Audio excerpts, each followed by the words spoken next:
talihime yazılı.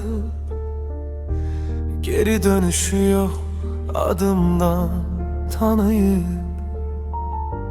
Gece gündüz sınadılar beni, susmağımdan zayıf sandılar beni. Ben zirveni sesle değil izle seçtim. Ucadan danışanı yok, susanı keçtim.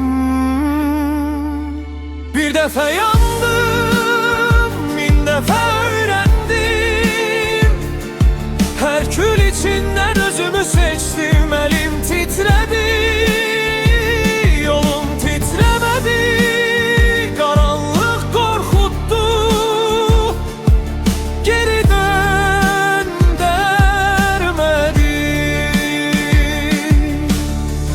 Bir gün bu sesler de susacak,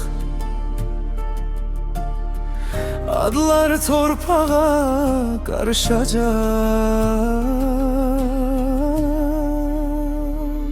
Bir defa yandım, bin defa öğrendim. Herkül içinden özümü seçtim. Elim titredi, yolum titremedi. Karanlık korkuttu, geri dön dermedi.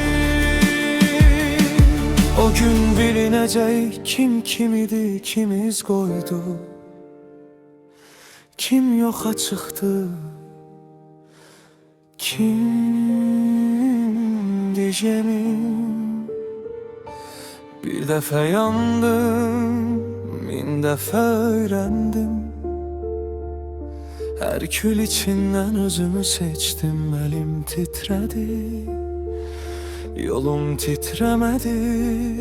Karanlık korkuttu, geri dön der.